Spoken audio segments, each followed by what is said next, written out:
Nous devons résister à la crainte. La seule attitude acceptable qu'un chrétien puisse avoir à l'égard de la crainte, c'est « je ne craindrai pas ». Pourquoi? Parce que Dieu est avec moi.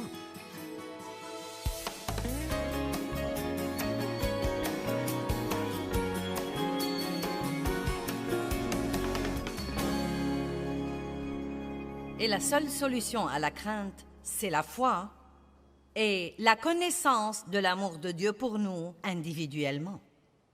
L'amour parfait chasse la peur. Comment pourrez-vous faire confiance à quelqu'un si vous ne croyez pas qu'il vous aime tout le temps et qu'il vous aime inconditionnellement? Si Dieu ne va m'aimer que quand je me comporte bien, j'aurai un besoin sérieux et je serai dans le pétrin. Amen. Donc, encore une fois, Dieu vous aime inconditionnellement.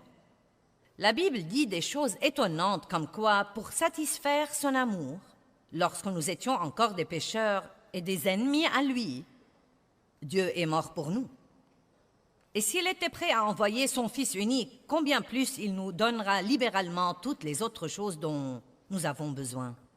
Dieu nous aime beaucoup et il a un bon plan pour notre vie et il ne veut pas que nous soyons tourmentés par la crainte.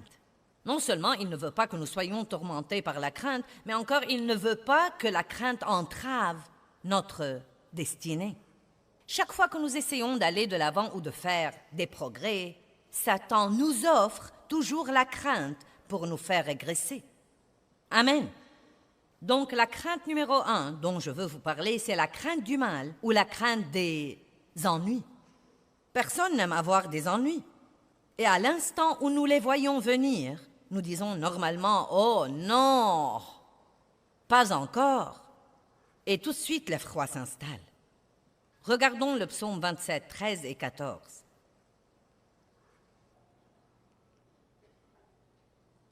Il dit « Que serais-je devenu si je n'avais pas la confiance ?» Nous parlons de la foi. Si je n'avais pas la confiance que je verrais la bonté du Seigneur dans la terre des vivants. C'est merveilleux de parler des bonnes choses que nous aurons quand nous irons au ciel, mais nous savons tous que nous aimerions en avoir une partie dès à présent. David a dit « Que serais-je devenu si je n'avais pas la confiance que je verrais la bonté du Seigneur dans la terre des vivants ?» Donc, je veux que vous fassiez travailler votre bouche pour vous et non pas contre vous. Je veux que votre bouche s'accorde avec ce que dit la parole de Dieu et d'arrêter de s'accorder avec l'ennemi qui chuchote des mensonges à votre pensée comme « Rien de bon ne m'arrive jamais. Chaque fois que je gagne un peu d'argent, je le perds. Pourquoi rien de bon ne m'arrive jamais ?» Au lieu de dire ce genre de choses, je veux vous encourager à dire tous les jours « Je crois que quelque chose de bon va m'arriver à moi aujourd'hui.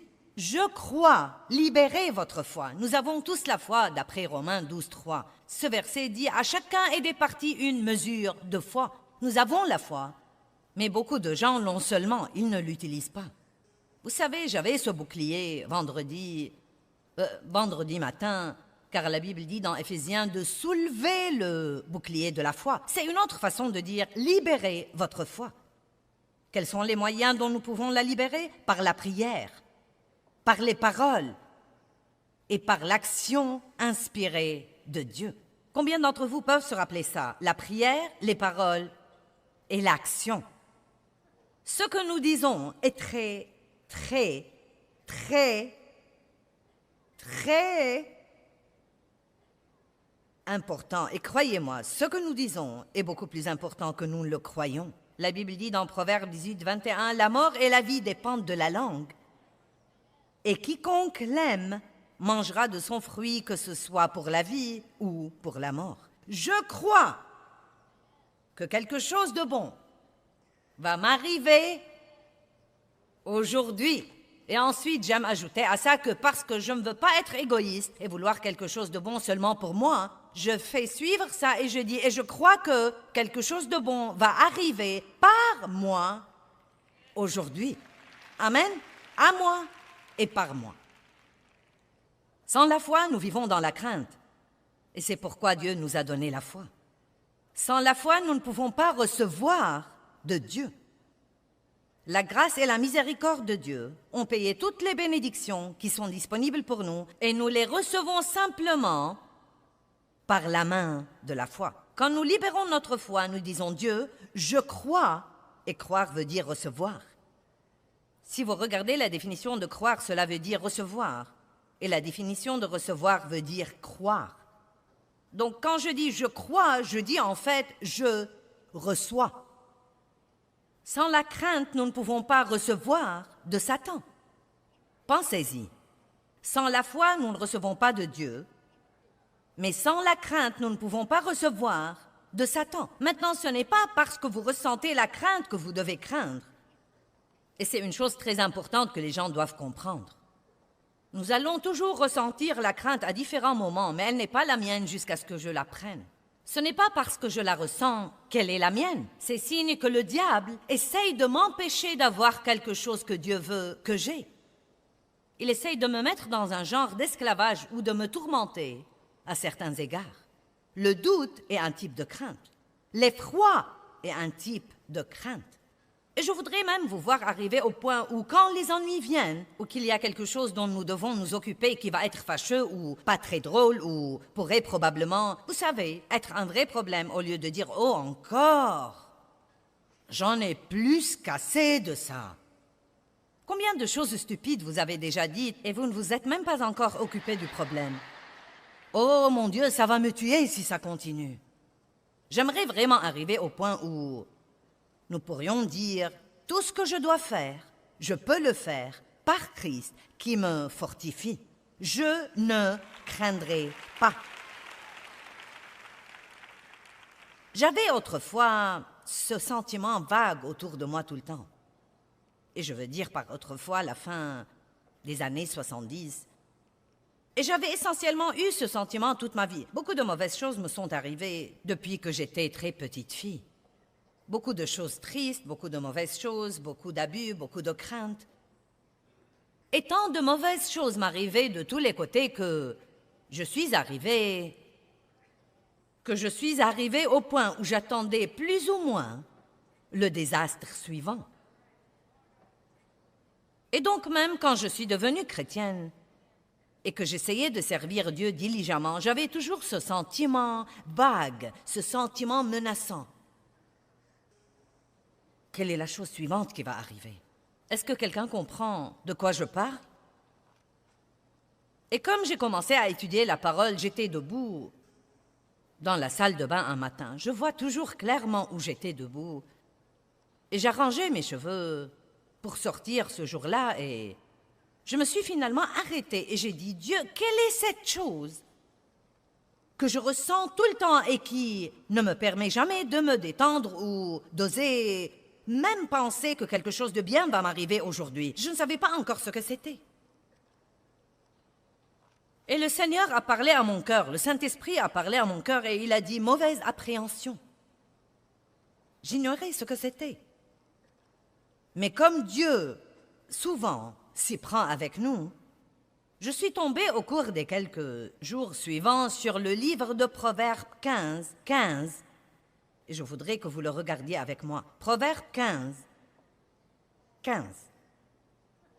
Tous les jours du malheureux et de l'affligé deviennent mauvais à cause des pensées angoissantes et des appréhensions, des mauvaises appréhensions. Mais celui qui a un cœur heureux a un festin continuel, indépendamment de ses circonstances. Nos jours deviennent mauvais à cause de l'effroi et des petites craintes vagues, comme quoi quelque chose arrivera qui sera plus que nous ne pouvons supporter. Eh bien, il y a des rumeurs sur un licenciement au travail, je ne sais pas. Mince alors, ça m'a inquiétée, je ne sais pas. Que penses-tu de ce qui se passe dans le monde aujourd'hui? Tout le monde demande à tout le monde, que penses-tu de ce qui se passe dans le monde aujourd'hui? Eh bien, c'est très évident, c'est un gâchis. Et c'est un gâchis parce que les gens, en masse, pas tout le monde, mais comme une nation, nous nous sommes détournés de Dieu. Et les choses ne marchent pas comme il faut quand on essaye de se débarrasser de Dieu. Mais la bonne nouvelle, et il y a toujours de bonnes nouvelles, Mon Dieu, j'en ai assez d'écouter de mauvaises nouvelles tout le temps. Il paraît que tout ce que tout le monde veut faire, c'est de parler des problèmes. Il y a de bonnes choses parce que Dieu est bon et l'Évangile est la bonne nouvelle. Il y a beaucoup, beaucoup, beaucoup de bonnes choses. Et je veux parler de bonnes choses. Quelque chose de bon va arriver dans nos vies aujourd'hui. Et en plein milieu de tout ce bouleversement dans le monde, je crois honnêtement ça. Si nous jouons notre rôle et si nous faisons ce qu'il faut, Dieu s'occupera toujours de nous. Aussi mal que vont les choses, Dieu s'occupera toujours de son peuple.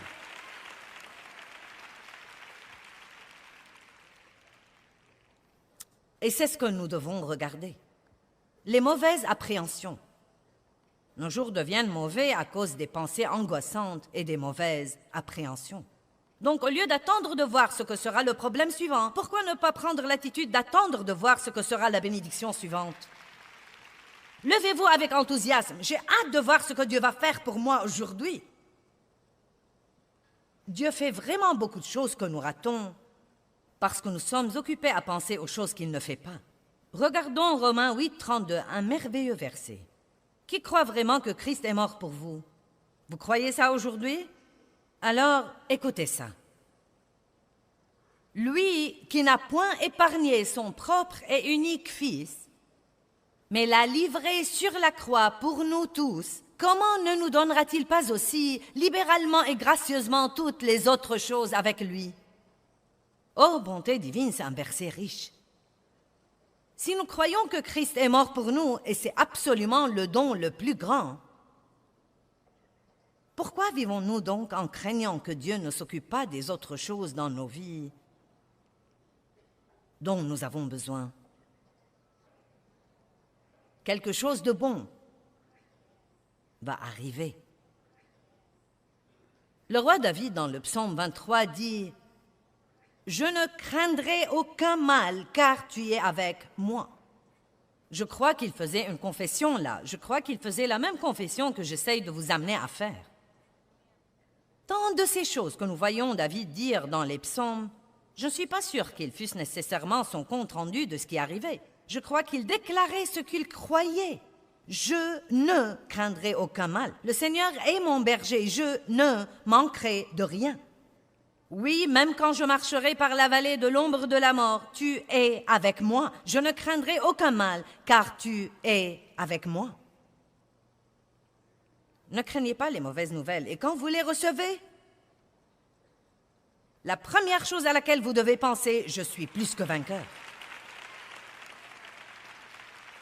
Que veut dire vraiment ce verset dans Romains 8, 37? En plein milieu de toutes ces choses, nous sommes plus que vainqueurs. J'y ai beaucoup pensé.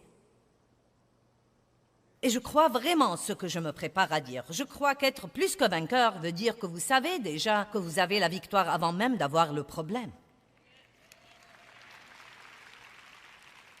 N'est-ce pas merveilleux d'être tellement hardi que quoi qu'il arrive, on ne doit pas le craindre? Si je perds mon travail, Dieu m'en donnera un autre. Dieu s'occupera de moi. Il m'a donné celui que j'ai et il m'en donnera un autre. Rappelez-vous, nous recevons du diable par la crainte. Nous recevons de Dieu par la foi. Nous devons résister à la crainte. La seule attitude acceptable qu'un chrétien puisse avoir à l'égard de la crainte, c'est « je ne craindrai pas ». Pourquoi? Parce que Dieu est avec moi. Et tant que Dieu est avec moi, il s'occupera de tout le reste. Dans Ésaïe 30, 18, c'est un beau verset. Il est très long dans la Bible amplifiée, mais il dit que Dieu attend, cherche et désire de trouver quelqu'un pour être bon envers lui et qu'il peut être bon envers ceux qui attendent, cherchent et désirent qu'il soit bon envers eux. Imaginez cette image. Dieu en haut dans les cieux qui dit parce qu'il est si plein d'amour et l'amour veut donner. Oh, que puis-je faire pour quelqu'un aujourd'hui? Et il ne cherche pas quelqu'un qui dit « Oh, je ne sais pas si je peux supporter ça. J'en ai plus qu'assez des mauvaises nouvelles. » Un problème, chaque fois que je me retourne, je trouve un autre problème. Quand est-ce que quelque chose de bon va m'arriver? Dieu lui dira, eh bien, je devrais t'ignorer. Eh bien, que cherche Dieu? Il cherche ce petit croyant doux qui dit « Je crois vraiment que quelque chose de bon va m'arriver dans ma vie. Je crois vraiment que Dieu prend soin de moi. » Maintenant, vous savez quoi? Vous applaudissez tous, mais je veux vous demander, vous allez commencer à faire ça? Et non pas le faire pour 3 jours jusqu'à oublier ce que j'ai prêché pendant que j'étais ici. Faites-en une habitude. Et même au jour où vous avez des problèmes, levez-vous et dites « Dieu est de mon côté, il est avec moi, je ne craindrai pas ». Chaque fois que vous ressentez la crainte, dites « Je ne craindrai pas ». Ne soyez pas un chrétien paresseux, ouvrez la bouche et répondez au diable. Allez. Parlez un peu avec vous-même. Je dois me parler toute seule tout le temps. Je m'occupe en ce moment de quelques trucs qui ne sont pas très agréables. Parfois, je ne dois pas m'occuper de trucs. Parfois, si. En ce moment, je suis dans un temps où je dois m'occuper de quelques trucs. Et j'ai dû me parler toute seule, même ce week-end. Je suis si contente de prêcher sur la foi. Si contente de prêcher ce matin sur ne pas redouter les mauvaises choses auxquelles nous devons faire face dans la vie. Je dois continuer à dire, cela passera aussi. Ça marchera vraiment bien. D'ici une semaine ou la semaine d'après, ce sera bien fini. Dieu s'en occupera. Parlez-vous tout seul. Ne laissez pas le diable vous parler. Répondez-lui toujours. La deuxième crainte dont nous allons parler un peu ce matin est la crainte du rejet. Savez-vous que si vous craignez vraiment d'être rejeté, vous pourriez commencer à vous comporter d'une façon qui dit « Ne m'acceptez pas, je suis plutôt bizarre ». C'est vrai. Parce que la crainte vous attirera des choses si c'est une crainte intense que vous avez depuis longtemps. Je peux vous dire en ce moment que pas tout le monde vous aimera, qui que vous soyez. En fait, on dit statistiquement, les experts disent que 10% de tous les gens ne vous aimeront pas et ne m'aimeront pas, et qu'on peut survivre au rejet. C'est un sentiment douloureux. Nous voulons tous être acceptés, et aimés et applaudis, et qu'on nous dise que nous sommes merveilleux, mais tout le monde ne va pas penser ça. Et si nous ne pouvons pas comprendre ça, le diable va toujours utiliser le rejet pour nous empêcher d'avancer. J'y ai pensé ce matin. Vous savez, Dieu est rejeté tout le temps et il est bien. Je ne sais pas pourquoi je n'y ai jamais pensé auparavant. Mais la Bible dit de Jésus qu'ils l'ont haï sans cause. Il était la meilleure chose qui soit jamais arrivée et les gens l'ont haï. Il était rejeté tout le temps. Oh, mais j'aime ce que dit le psaume 118, 22. La pierre qu'ont rejeté ceux qui bâtissaient est devenue la pierre angulaire. Allez maintenant. Ils ont rejeté Jésus, mais Dieu l'a promu. Et qui que soit celui qui vous rejette, si vous gardez vos yeux sur Dieu et que vous ne laissez pas ce rejet vous détruire, Dieu vous promouvra en temps voulu et d'habitude devant les gens qui vous ont rejeté. Dieu nous a donné l'individualité et il s'attend à ce que nous ne la refusions pas. Vous ne devez pas ressembler à tous les autres pour être bien accepté. Et si quelqu'un ne peut pas vous recevoir comme vous êtes, vous n'avez pas besoin de lui dans votre vie de toute façon. Amen.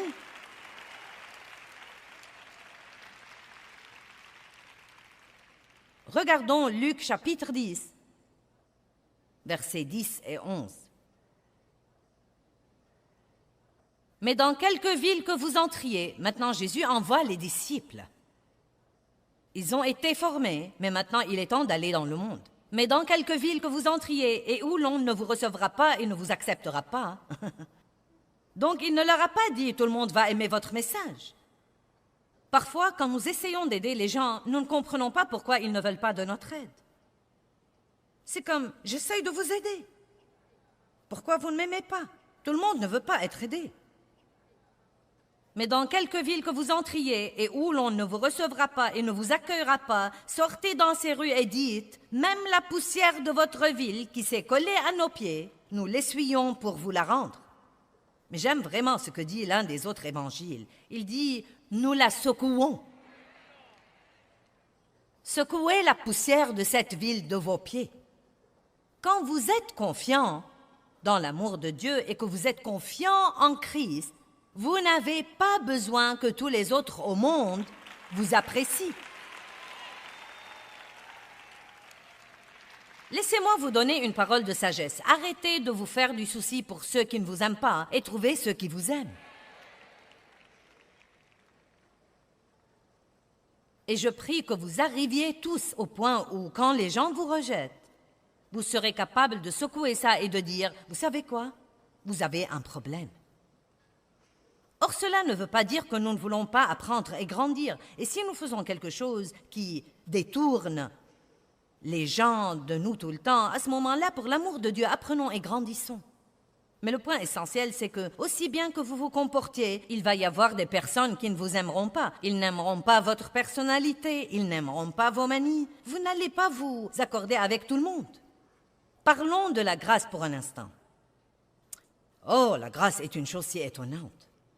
Et vous savez, au tout début de mon ministère, je vais être franche avec vous, je montais ici et je croyais que je devais amener tout le monde à m'aimer.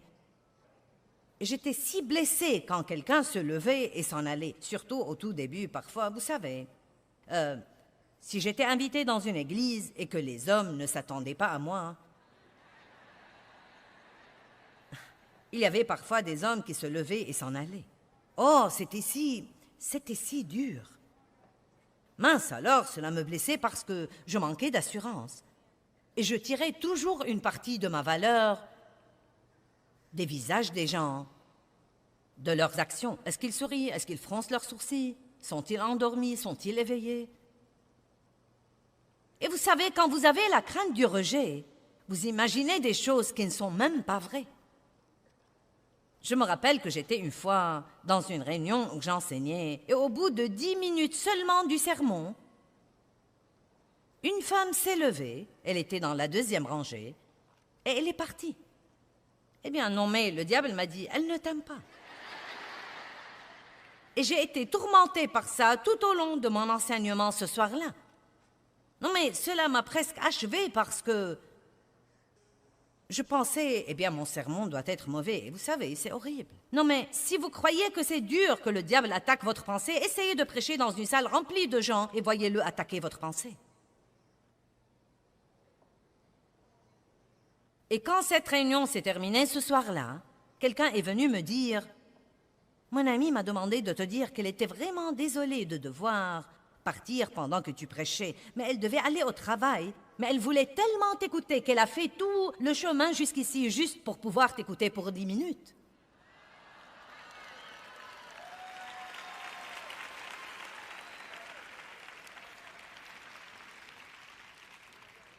Maintenant, quand les gens s'en vont, je dis, je suis contente que vous soyez venus et restés aussi longtemps que vous êtes restés. Tout dépend de notre pensée et de la façon dont nous décidons de regarder les choses. Croyez-moi, nous prenons les choses très différemment quand nous sommes plus sûrs et quand nous sommes confiants en qui nous sommes en Christ. Et je ne dis pas que le rejet ne fait pas mal si quelqu'un se présente et dit « Tu sais, tu es blablabla, blablabla. » Naturellement, ça va faire mal, mais je veux vous dire que vous pouvez survivre à ça parce que la Bible dit que celui qui vous rejette à vous, rejette Jésus aussi. Jésus se sent visé quand les gens nous rejettent. Je ne me tiendrai plus debout ici pour amener tout le monde à m'aimer. Ce n'est pas ce que je fais ici. J'espère en Dieu pour vous amener à m'aimer.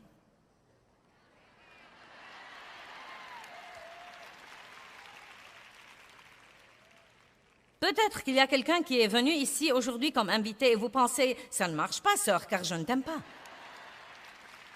Eh bien, donnez à Dieu un peu plus de temps et vous m'aimerez. Vous m'aimerez.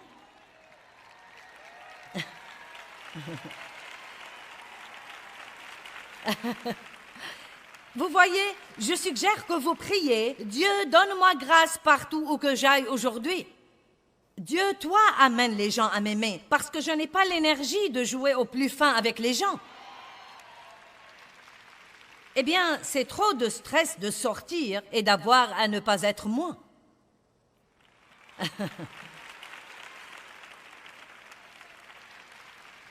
Et je vais vous dire quelque chose que nous devons tous faire. Si vous voulez rendre service aux gens dans votre vie, donnez-leur la permission d'être qui ils sont.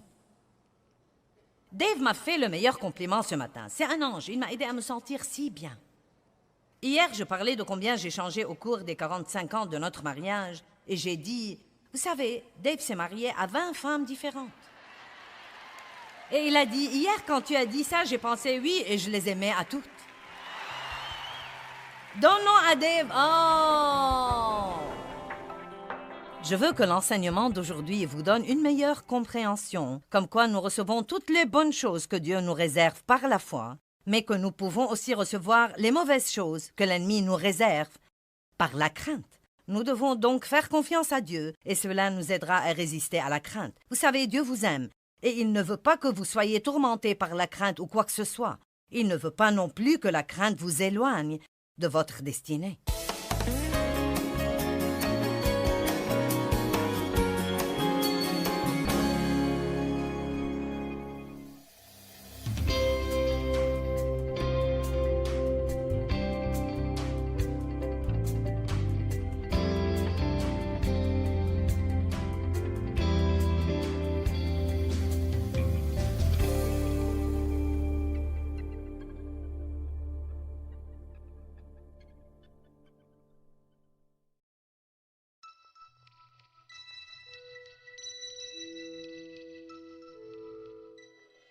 Le royaume des cieux est assailli avec violence, mais seuls les violents, hommes et femmes de Dieu, s'emparent de ce royaume et en jouissent dans leur vie.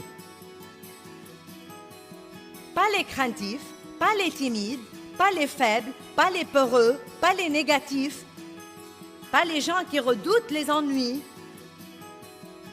pas les gens qui craignent le changement, mais les violents, les hardis, les courageux, les gens qui disent « Je crois Dieu ».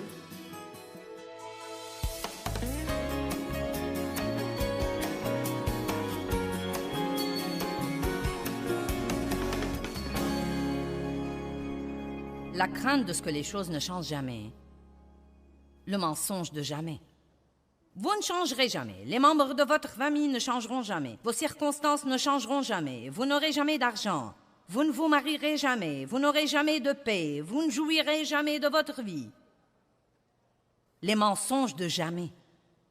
Laissez-moi vous dire quelque chose. Tout peut être sujet de changement, sauf Dieu. Et tout change vraiment. Regardons un passage biblique, Hébreux 13, 5 et 6.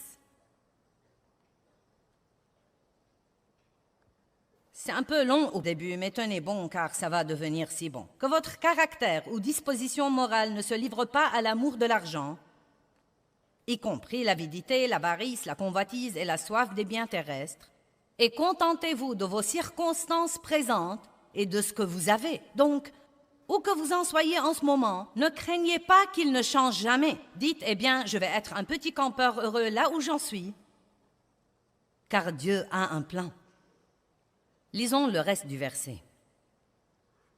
Il dit, car Dieu lui-même a dit, je ne te laisserai point et je ne t'abandonnerai point sans aide. Je ne te laisserai, je ne te laisserai, je ne te laisserai jamais impuissant et je ne te délaisserai point et je ne te laisserai jamais tomber, je ne lâcherai jamais prise de toi. Certainement pas, point d'exclamation, point d'exclamation. Waouh, waouh, waouh, waouh, waouh. Donc, je ne dois pas craindre que les choses ne changent jamais, car Dieu a un plan. Maintenant, regardons le verset 6. Nous pouvons donc nous consoler et nous sommes encouragés et nous disons plein de confiance et hardiment, Le Seigneur est mon aide, et je ne me tourmenterai pas, je ne craindrai point, et je ne serai point terrifié. Que pourra donc l'homme me faire?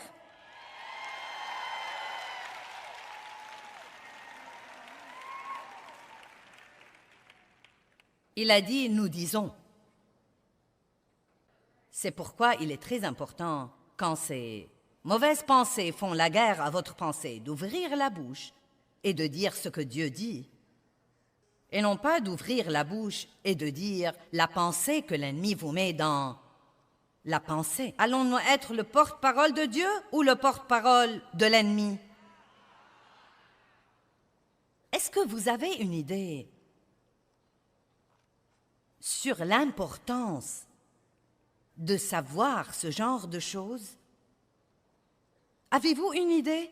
Il suffit d'aller écouter les gens autour de vous et vous direz, ce n'est pas étonnant que votre vie soit un gâchis. Nous devons apprendre l'importance et la valeur des paroles et comprendre que la mort et la vie sont au pouvoir de la langue. La parole de Dieu est une épée contre l'ennemi. Prenez votre épée et utilisez-la. J'aime la représentation de Jésus dans l'Apocalypse, montant un cheval blanc, ses yeux comme une flamme de feu. Et la Bible dit, de sa bouche sortait une épée à double tranchant. Et vous savez ce que c'était la parole de Dieu? De sa bouche sortait une épée à double tranchant. Et si vous pouvez l'imaginer un instant dans l'esprit, quand vous dites la parole, en ce qui concerne l'ennemi, si vous dites la parole dans la foi, c'est juste comme une épée tranchante qui sort de votre bouche et qui le coupe en 1000 morceaux.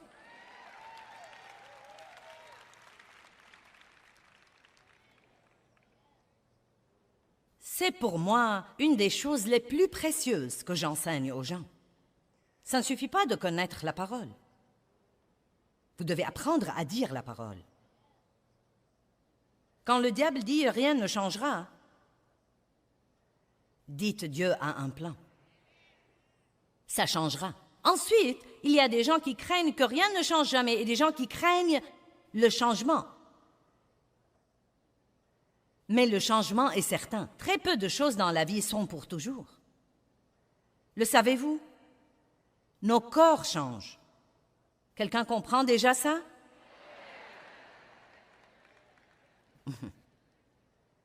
Oh, nous n'avons pas le temps d'aller là. Nos amis changent. Les enfants grandissent et quittent la maison. Les compagnies font faillite. Les quartiers se détériorent. Nous changeons d'avis. Nous changeons nos engagements. Nous changeons de position sur les choses. Peut-être qu'il y a des choses en ce moment dont vous êtes convaincus à 100%. Et d'ici 2 ans, vous pourriez penser, je ne sais pas comment j'ai jamais pu croire ça. Et même ce que nous voulons change.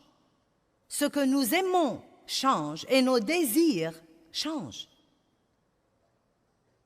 Mais quand quelque chose change dans nos vies, même si c'est quelque chose que nous ne voulons pas changer, et qui change de toute façon, la meilleure chose que nous puissions faire, c'est de changer d'avis et de nous rattraper sur ce plan.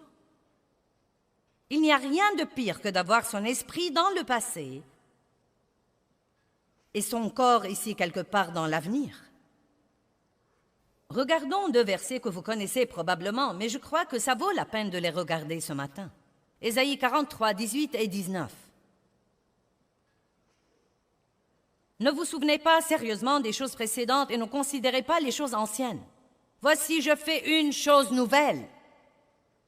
Maintenant, elle va germer. Vous ne l'apercevrez-vous pas, vous ne la connaîtrez pas, vous n'en tiendrez pas compte. Oui, je mettrai même un chemin dans le désert et des rivières dans le lieu désolé. Vous ne devez pas craindre le changement. Donnez-vous un peu de temps pour vous y habituer. Qui est en plein milieu de changement en ce moment? Eh bien, certains d'entre vous n'aiment pas ça.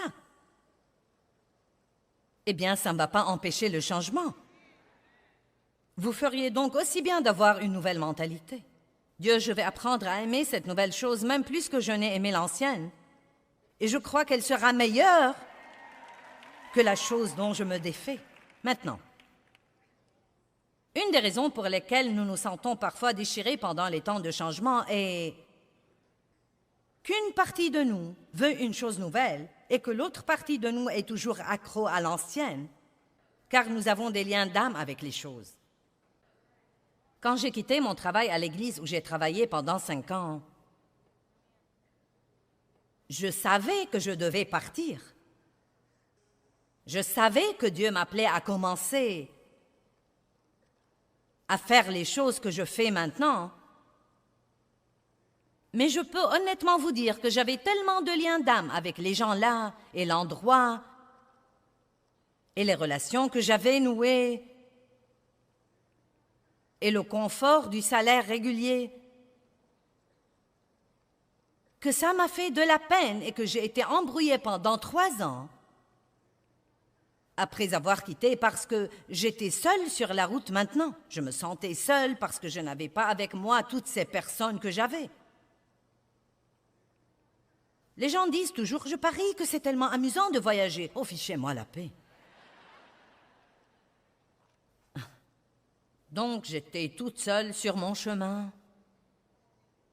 Et tout était si petit à l'époque. Nous avions 20 personnes ici et 10 personnes là. Je me rappelle une réunion où nous avions 9 personnes et j'en ai pris 5 avec moi. Et il n'y avait pas de marathon.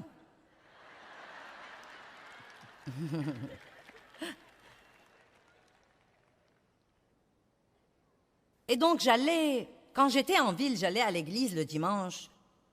Et il y avait là tous mes amis et la belle musique. Et le pasteur parlait de la retraite qu'il venait de faire. Et je me sentais vraiment triste, j'étais presque déprimée. Et ensuite je pensais, oh, j'ai fait ce qu'il ne fallait pas, j'aurais dû rester là. Et honnêtement, je ne savais pas ce qui n'allait pas chez moi. Et finalement, quelqu'un m'a dit, c'était un homme de Dieu très expérimenté, il a dit, c'est les liens de l'âme. Et j'espère que ça aidera quelqu'un ici. Quand vous savez que vous avez fait ce qu'il fallait en passant à une chose nouvelle, et pourtant vous avez toujours la nostalgie de l'ancienne. Ça devient un peu embrouillant parfois, n'est-ce pas? C'est comme, quel est mon problème? J'ai cru que je faisais ce que j'étais censée faire. Pourquoi je me sens comme ça? Car vous devez toujours donner à votre âme quelque temps pour rattraper votre esprit. Amen? Vous savez, les gens à qui vous permettez de vous influencer sont probablement une des choses les plus importantes dans votre vie. Eh bien, je ne veux pas les blesser. Et je ne veux pas être seule.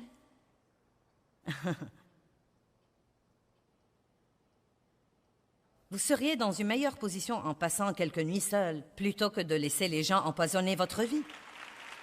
Mais voici l'essentiel. Même si vous rompez cette relation parce que vous savez qu'elle vous empoisonne la vie, cela ne veut pas dire que vous n'allez pas la regretter. Cela ne veut pas dire nous pouvons même regretter la misère.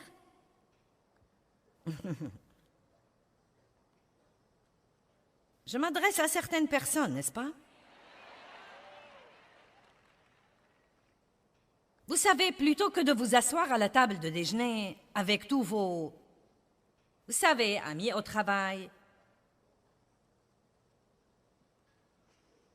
et être comme une décharge pour tous leurs commentaires négatifs et plaisanteries cochonnes et grossièretés et tout ce qu'ils veulent déverser sur vous. Pourquoi ne pas utiliser ce temps pour déjeuner, puis sortir faire une longue promenade agréable et parler à Dieu? Eh bien, je pourrais rater quelque chose. C'est probablement quelque chose que vous devez rater de toute façon. Allez.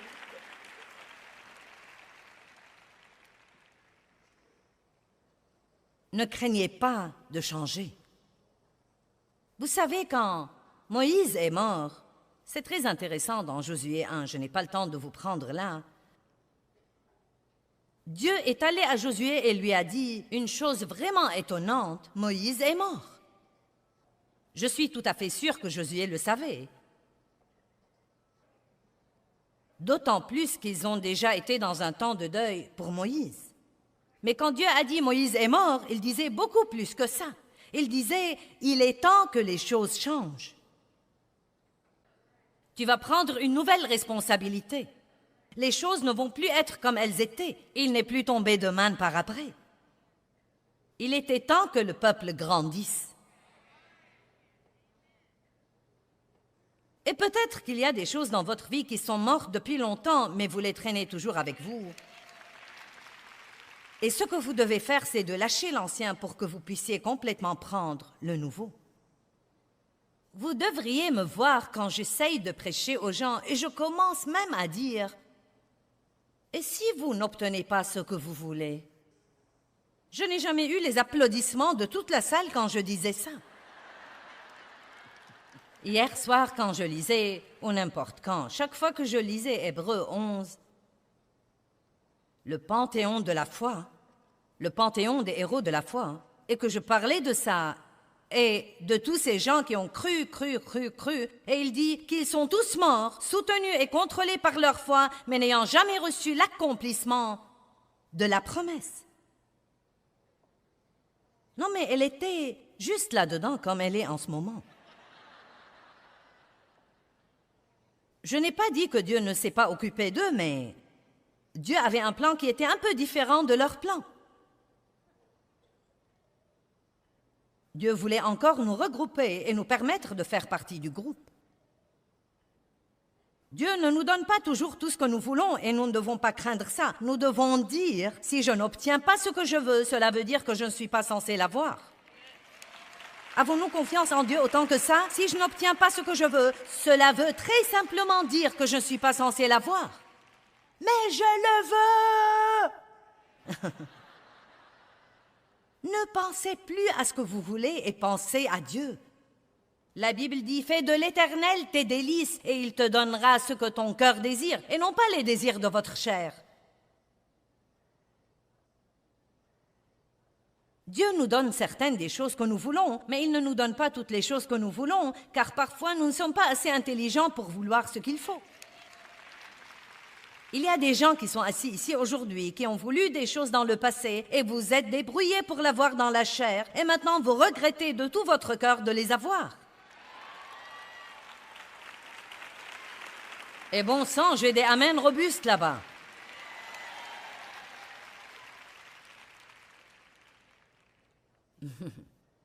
Donc, espérez en Dieu. Dieu, je ne veux pas ça si tu ne veux pas que je l'ai. Ne craignez pas de ne pas avoir ce que vous voulez.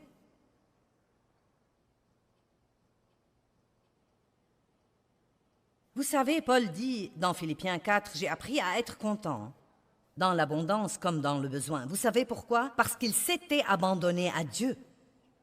L'abandon est un merveilleux, merveilleux mot. J'ai appris ce mot, peut-être, il y a 18 ou 20 ans. Combien c'est important de s'abandonner totalement à Dieu. Et cela veut dire que vous dites, Dieu, je crois que je vis en ce moment, que je suis dans ta volonté parfaite et que tout ce qui arrive dans ma vie va travailler pour mon bien. D'une façon ou d'une autre, ça va se conformer à ton plan. Et non pas, j'ai horreur de ça.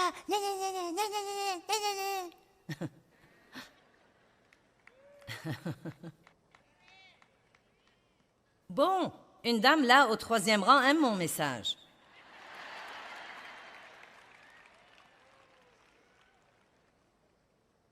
Eh bien, je n'arrive pas à croire que tout ce qui se passe dans ma vie soit de Dieu. Je n'ai pas dit que tout ce qui se passe est quelque chose que Dieu fait exprès dans notre vie, mais écoutez-moi, je vais vous dire une chose. S'il ne l'enlève pas quand nous voulons qu'il l'enlève, c'est qu'il a l'intention de l'utiliser pour un but plus important.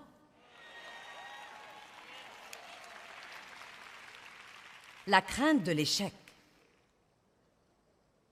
Laissez-moi dire d'abord que nous allons tous échouer dans la vie, mais personne ne doit être un raté. Échouer à une chose ne fait pas de vous un raté. Je vais vous dire quand vous serez un raté, quand vous arrêtez d'essayer. C'est la seule fois où vous pouvez dire « Je suis un raté ». Et vous savez quoi? La crainte de l'échec est vraiment une autre forme de la crainte du rejet. Si j'échoue, est-ce que Dieu me rejettera? Que penseront les gens? Est-ce qu'ils me rejetteront? Que diront-ils? Nous devons être courageux et nous devons faire un pas de foi et découvrir. Là encore, j'ai tant d'histoires, je n'ai pas le temps de vous les raconter toutes, mais vous savez quoi, je me rappelle tant de fois dans ma vie où j'avais si peur et où je faisais ce pas de foi. Et vous savez quoi, beaucoup de fois, Dieu merci, les choses marchaient. Il y avait des fois où j'essayais de faire des choses et elles ne marchaient pas. Et vous devez avoir assez d'assurance pour dire « j'ai fait une erreur ». J'ai cru que j'étais menée par Dieu, je ne l'étais pas. Donc, débarrassez-vous-en et allez de l'avant. Ne laissez pas cette erreur être la fin de votre vie. Si vous croyez que vous entendez de Dieu et que vous découvrez que ce n'est pas le cas, ne pensez pas « je ne peux pas entendre de Dieu ». Personne n'entend de Dieu parfaitement. Personne n'est parfaitement mené par le Saint-Esprit. Nous apprenons. Je veux vous encourager aujourd'hui à être un chrétien violent. Vous dites « mais de quoi tu parles ?» Regardons Matthieu 11, 12. Courageux, violent. Depuis les jours de Jean le Baptiste jusqu'à présent, le royaume des cieux est assailli avec violence. Ce sont des violents qui s'emparent de lui comme d'un prix précieux.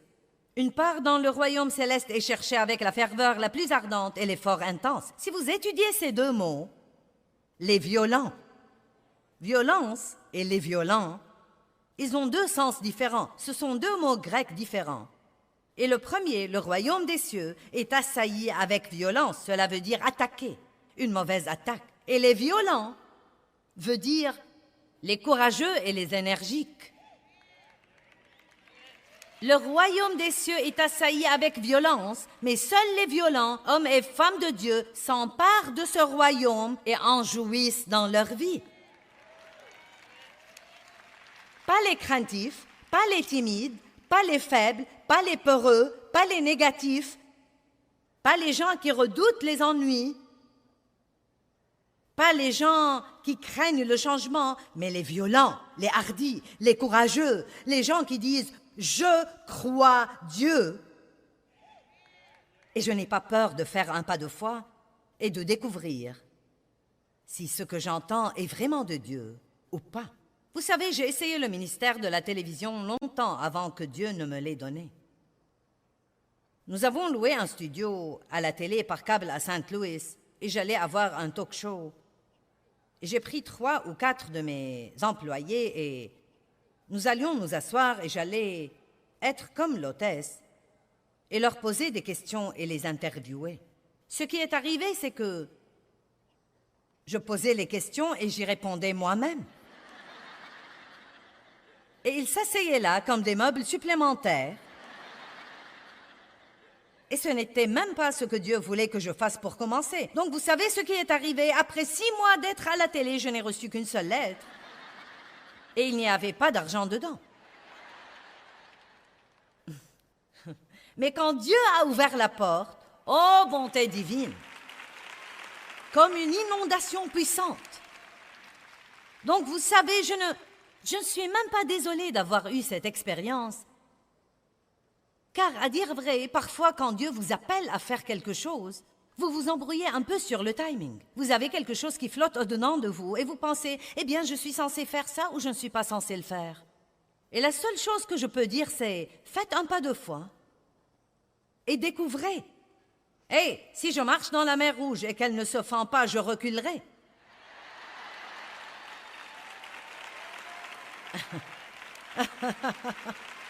Ce n'est pas trop difficile à comprendre. Le pire que vous puissiez avoir est un orteil humide. Mais ne restez pas là à regarder la mer Rouge toute votre vie et à dire « J'ai peur de découvrir si tu vas te fendre ». Eh bien, j'ai essayé de fendre la mer Rouge en allant à la télévision et j'étais en avance sur le timing de Dieu. Mais quand il l'a fendue, allez! Dieu vous donnera grâce et Dieu vous mettra un chemin. Mais vous savez quoi? Écoutez ce que je vais dire. Dieu vous donnera grâce et Dieu vous mettra un chemin. Mais écoutez maintenant. Mais vous devez être heureux là où vous en êtes. Oh, maintenant vous êtes loin d'être aussi enthousiasmé.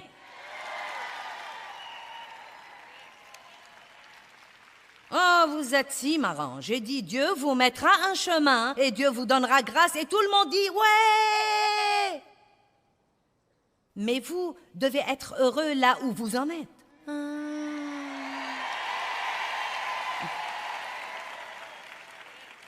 Et la dernière crainte, numéro 7, que je veux mentionner, c'est la crainte d'être blessé.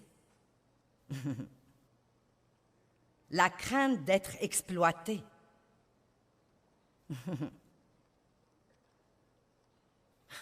Ne vivez pas comme ça. Vous ne devez pas craindre d'être blessé, car je peux vous dire d'avance que vous serez blessé. Ne laissez pas ce genre de crainte vous contrôler. Les gens me marcheront sur les pieds. Personne ne m'appréciera. Tout le monde va m'oublier. Je serai blessé. Les gens profiteront de moi. Ne vivez pas comme ça. Dites, Dieu, je me fierai à toi. Comme quoi, si je m'humilie sous ta main puissante, je me fierai à toi, Dieu. Comme quoi, si j'arrête d'essayer de m'occuper de moi, tu t'occuperas toi-même de moi. Si j'arrête d'essayer de me protéger, Dieu, je crois que tu me protégeras. Et pas seulement ça, j'ai compris il y a longtemps. Oui, si je vais traiter avec les gens, je serai blessé parfois. Mais vous savez quoi, le guérisseur vit en nous. Dès que nous sommes blessés, nous pouvons aller à lui et dire, Dieu, je m'attends à ce que tu guérisses cette blessure, mais je refuse de vivre dans la crainte. Laissez-moi clôturer avec 1 Pierre 5, 6 et 7. Je veux que nous le regardions. Et c'est mon commentaire final pour vous aujourd'hui. Humiliez-vous donc sous la main puissante de Dieu, afin qu'il vous élève au temps convenable. Et déchargez-vous de tous vos soucis, toutes vos angoisses, toutes vos inquiétudes, toutes vos préoccupations, une fois pour toutes, sur lui, car lui-même vous aime affectueusement et prend soin de vous attentivement. Arrêtez d'essayer de vous occuper de vous-même et laissez Dieu être Dieu. Amen. Je veux que l'enseignement d'aujourd'hui vous donne une meilleure compréhension, comme quoi nous recevons toutes les bonnes choses que Dieu nous réserve par la foi, mais que nous pouvons aussi recevoir les mauvaises choses que l'ennemi nous réserve par la crainte. Nous devons donc faire confiance à Dieu et cela nous aidera à résister à la crainte. Vous savez, Dieu vous aime et il ne veut pas que vous soyez tourmentés par la crainte ou quoi que ce soit. Il ne veut pas non plus que la crainte vous éloigne de votre destinée.